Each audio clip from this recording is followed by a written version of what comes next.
Hey yo, what is up you guys and welcome back to the channel. Kamusta na kayo? Sana okay lang kayo. Ako okay naman. Nagte-test ako ng mga bagong setup ko. So right now I'm trying to use a different lens, different focal length. No, I was using before I was using a 35 millimeter.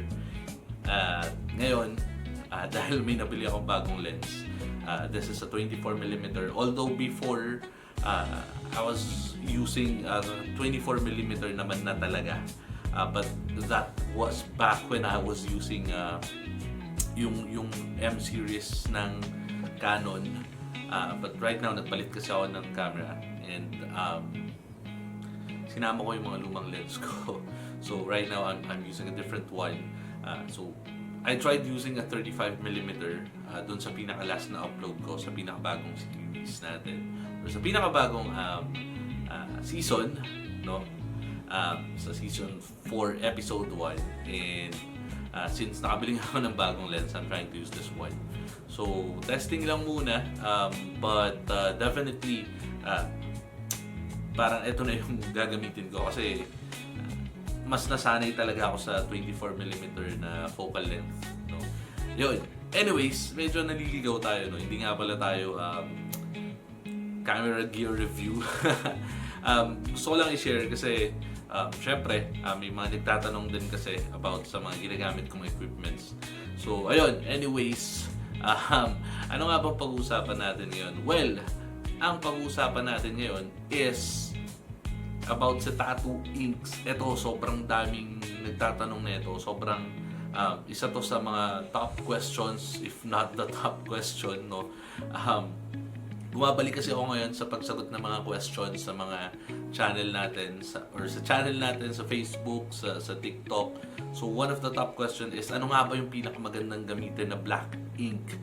So ito, pag-usapan natin kung ano yung mga pinaka-dark, pinaka-black na ink na meron, na na-try ko na magandang gamitin, na masasuggest ko. Pero bago tayo magsimula, syempre, intro muna tayo.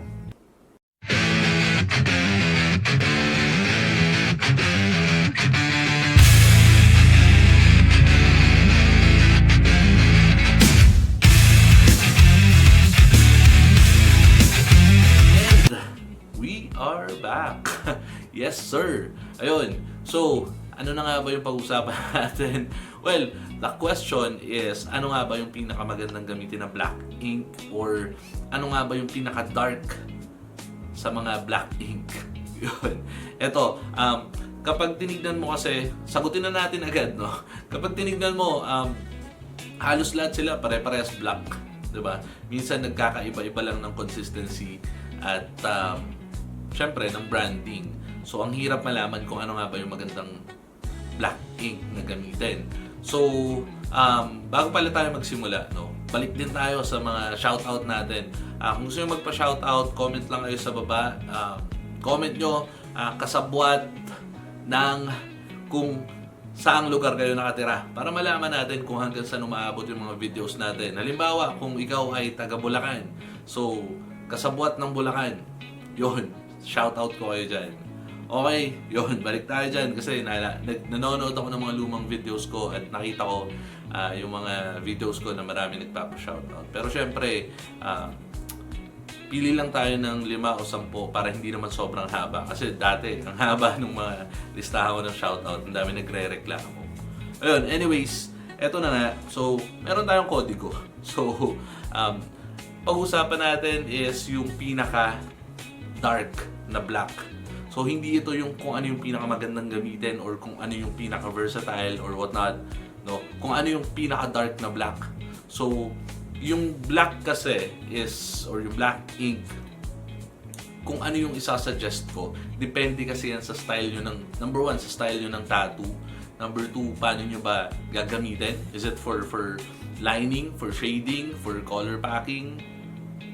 Depende. So, iba yung masasuggest ko kung ang tanong nyo is depende kung saan nyo gagamitin. Pero mamaya magkakaroon tayo ng mga parang special mention ng mga ink na yan.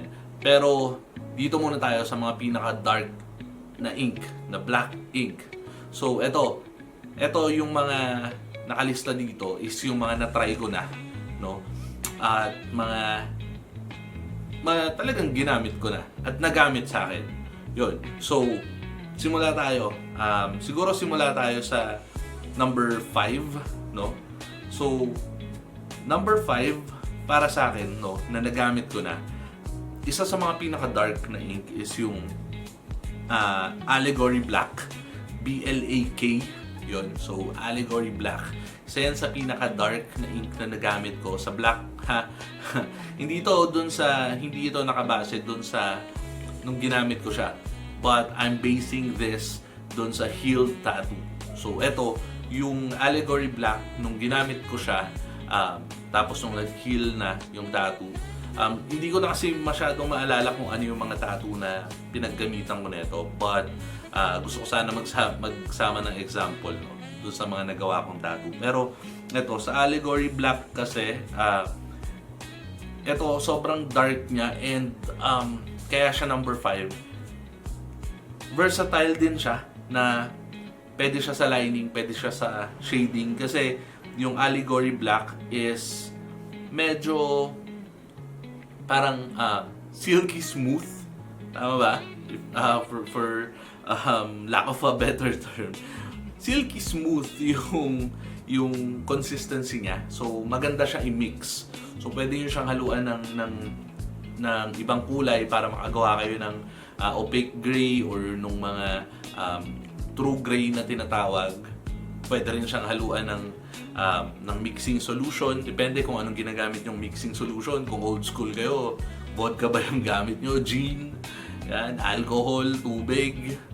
Depende, pero pwede siyang haluan. Kasi nga, yung consistency niya, ang ganda niyang haluan ng mga, halimbawa, ng gray wash. Kung gusto yung gumawa ng gray wash, pwede siyang gamitan ng ganun. Maganda rin siya. Yun. So, that's number 5. Eto, dito tayo sa number 4. Yung number 4 ko, nagdadalawang isip ako kung ano ba yung ilalagay ko. But, what I chose is, syempre, yung mga sobrang dark din, pero versatile pa rin gamitin, no? Ito, number 4 ko is yung dynamic na triple black. So, hindi po yung dynamic na black, yung triple black. Mas dark talaga siya. Even kapag ginagamit ko siya, kapag nagwa-wipe na ako, iba yung pagka-dark niya versus dun sa normal na dynamic na black.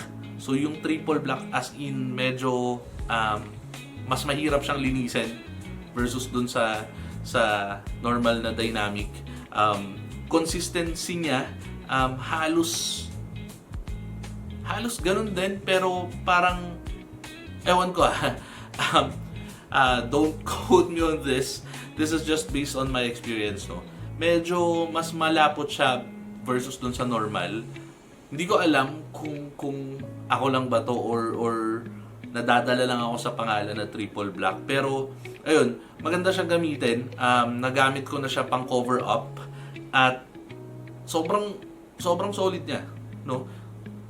Ginamit ko siya pang cover up ng tattoo na yung normal na dynamic yung ginamit. But of course, syempre, sa age ng tattoo na kinover up ko, there's a lot of factors, no?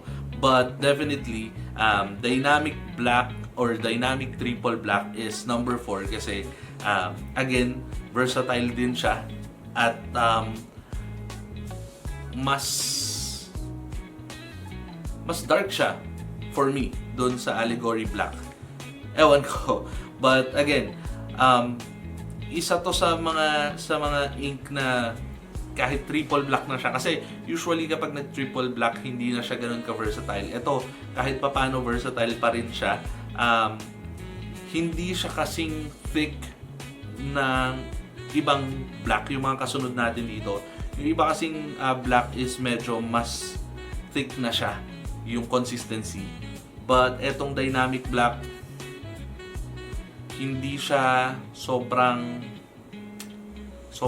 lapot, no? I mean, hindi naman talaga siya malapot as in, pero yung consistency niya, hindi katulad ng, for example, ito, I'll mention, Super Black from Intense. Yun, medyo malapot talaga yon. And ang ayoko kasi sa Intense na Super Black, although kasama siya dito, no? Kapag gumaling na siya, for me, parang may ibang tint yung pagka-black niya. Anyways, ayun. That's number 4, Dynamic Triple Black. And number 3 is, eto na nga, Intense Super Black. So, kaya siya number 3 kasi sobrang dark talaga niya at ang lapot niya. Ang sarap na ito gamitin sa mga power lines, sa mga traditional Americana tattoos. And, ewan ko, ang sarap niya gamitin sa ganun. Sa mga bold lines, sa color packing, kasi nga medyo malapot siya compared dun sa iba. Kasi kapag masyadong malapnaw, medyo mahirap siya gamitin pang color pack. Pero, isa sa drawback nito is if you're doing fine lines, hindi siya masarap gamitin sa fine lines kasi nga medyo malapot siya. So, more on bold lines siya na ginagamitan ng mga round shader. Yun. Pag gumamit ka ng round shader, tapos etong Super Black yung gamit mo, as in buong buo yung linya. Pero if you're gonna use the typical liner, especially bug pins, medyo may hirapan ka kasi nga medyo malapot yung consistency niya. Yun. So, kaya ko siya talaga nilagay sa number 3 na mas mataas sa Dynamic Triple Black. Although, yung Intense Super Black, I used it once or twice before. I mean, nakadalawang bote rin ako na Super Black. But, yung pangalawang bote ko, hindi ko na naubos kasi nga gumamit na ako ng iba. Nagpalit ako ng ink. Kasi nga medyo nahirapan ako to work with or to work using the Super Black kasi nga medyo malapot siya. So, ginagawa ko to pang color packing. Medyo magastos din siya gamitin for color packing kasi nga malapot siya, mabilis maubos. So, ayun. But still, it's number 3 siya kasi nga sobrang dark niya. Actually, dalawa yung pinagpipilian ko dyan eh. Yung Intense nga pala itong Super Black. Yung Eternal Max Black, almost the same siya ng Super Black. But again, kaya hindi ko talaga siya sinama is kapag gumagaling siya, medyo may, para siyang katulad ng Intense Super Black, may pagka-bluish or greenish yung tint nung black niya pag gumaling na. So that's why hindi ko siya sinama. But for Super Black kasi, kapag gumaling siya, medyo bluish tint din siya, pero hindi kasing obvious ng Eternal Max Black. Yun. I don't know if it's because of the consistency.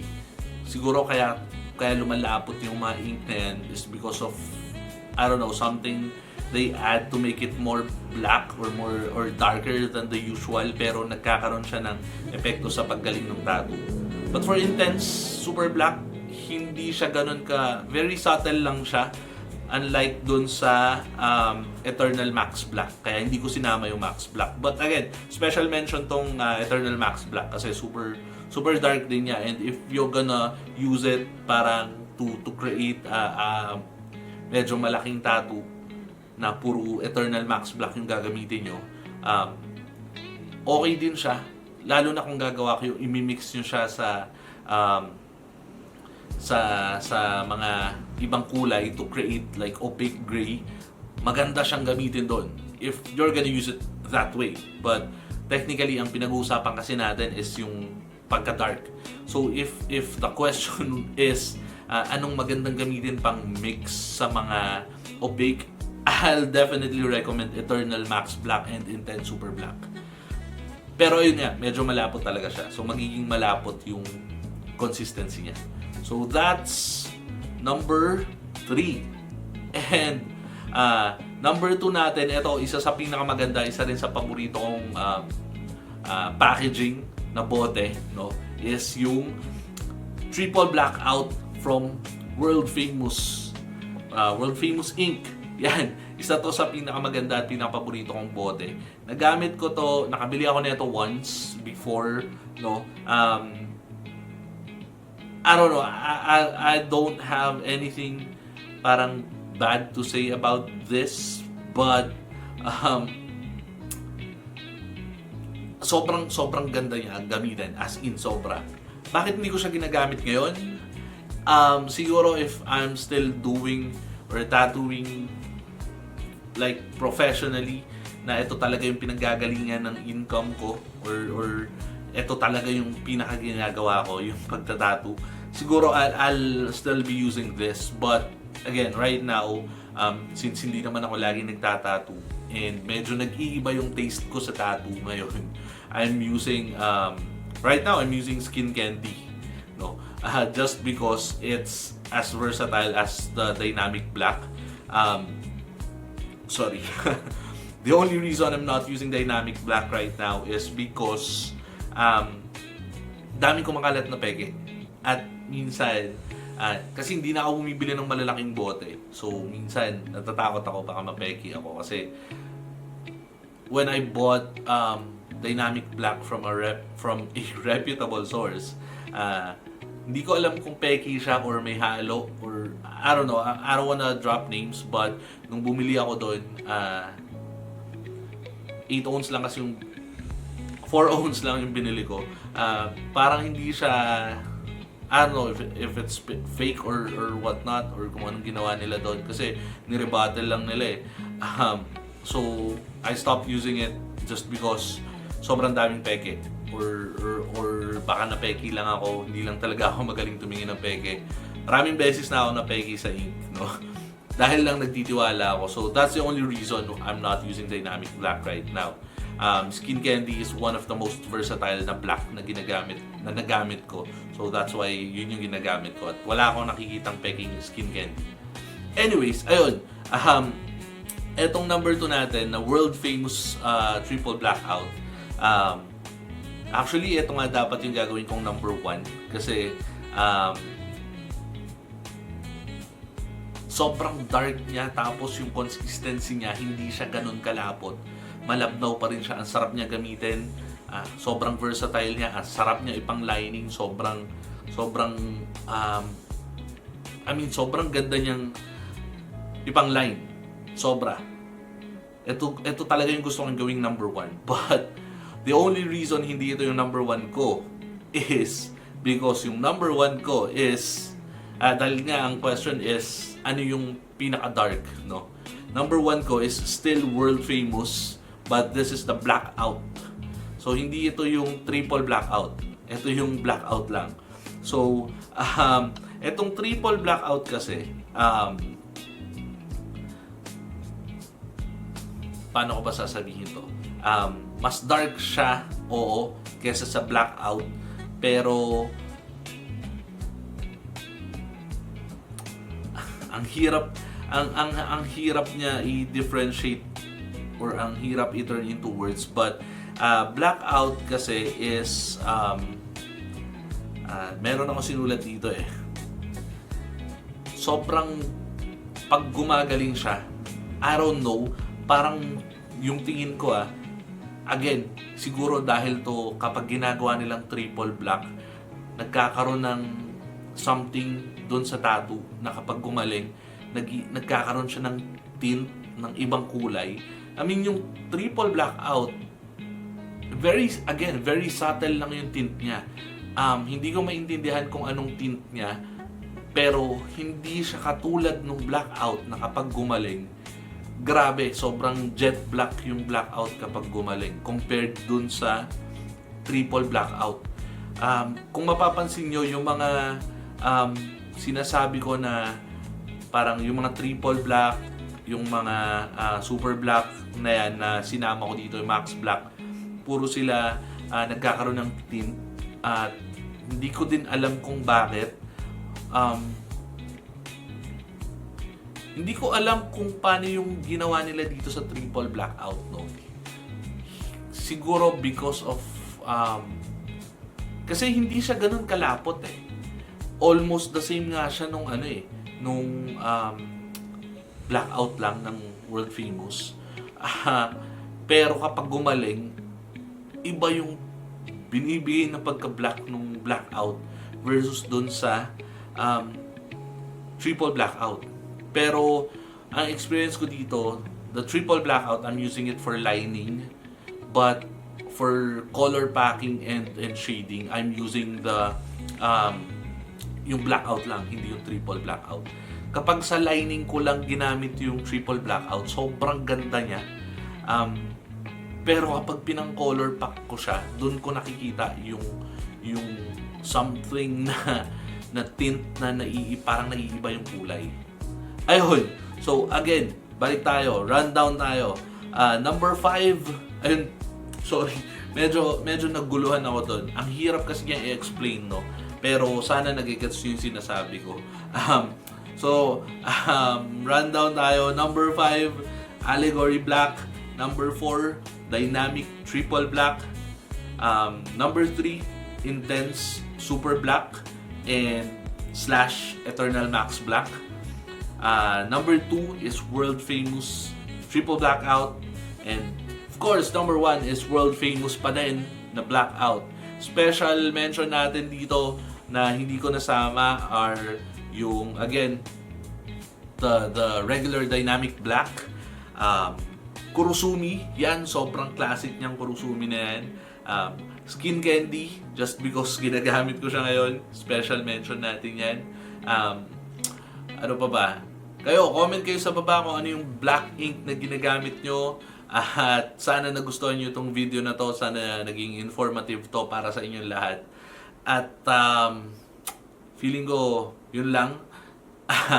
Siguro sa susunod, subukan natin ibang kulay naman. Gawa natin ng top 5 din. Ang hirap kasi pag top 10, masyadong marami na. Yun lang. Again, kung bago ka sa channel na to or kung hindi ka pa nakasubscribe, please do subscribe and hit the bell icon para nanonotify ka every time we have a new video dahil every Saturday 7:30 PM nag-upload tayo ng bagong video. Ang haba na ng video natin. Yun lang. Peace out.